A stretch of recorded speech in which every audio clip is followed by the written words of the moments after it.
Here's another very important question, one that many of you have also been asking us on social media.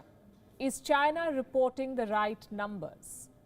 America and China are playing a rather ugly blame game at the moment. The Trump administration is demanding transparency from Beijing. They want China to report the right numbers and disclose what they know.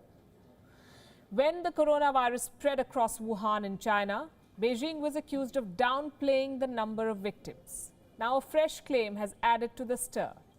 It's a tweet, and it's on your screens now. A Chinese activist has shared the China Mobile, which is a telecom giant in China. This tweet says that China Mobile lost more than 8 million users in the months of January and February. Where did these people go? China Mobile, by the way, is the largest telecom company in China. It is owned by the government. Losing more than 8 million customers is unprecedented. Netizens tracking the story have a theory. They say economic numbers from Beijing cannot be trusted, so they track data like mobile users, data like electrical consumptions to make a realistic assessment. A Twitter user says that the world needs to do the same if they want to track the coronavirus deaths. Don't trust the Chinese numbers, track the data from mobile phones.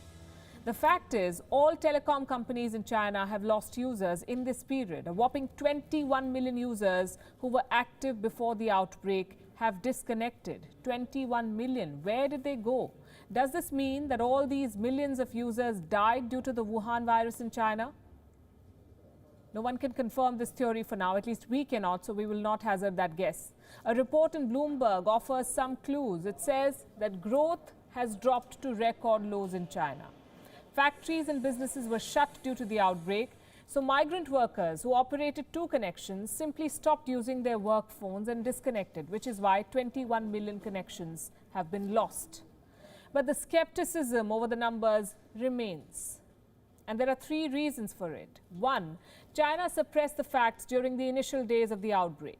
It kept changing the figures. The hospitals were overcrowded and they were struggling to deal with new cases. A citizen journalist in Wuhan, Fang Bing, recorded how body bags were piling up inside a hospital. Look at this.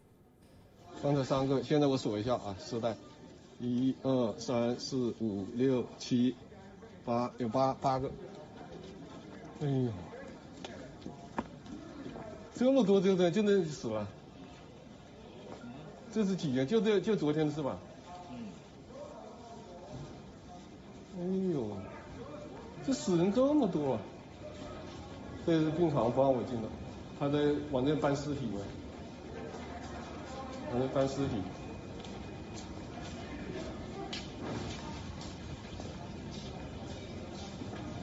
这里面还有整石，也有整石。没有，这里面也有整石。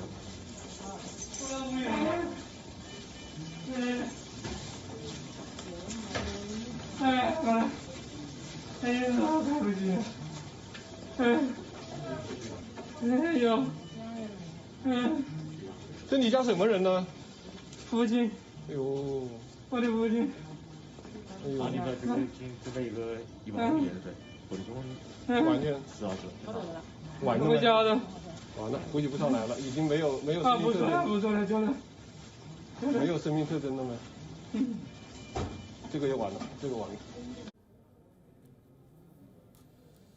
There could be several cases that are undocumented. An article in the journal Science claims that 86% of the cases in Hubei were undocumented at the time of the lockdown. Hubei is a province. Wuhan is located inside Hubei. There is another reason why we should not trust China's numbers.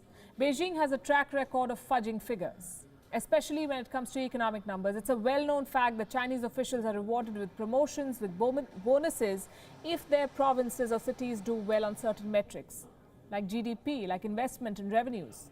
And to achieve targets, many officials fudge the numbers. So cover-up in the case of the Wuhan coronavirus is not inconceivable.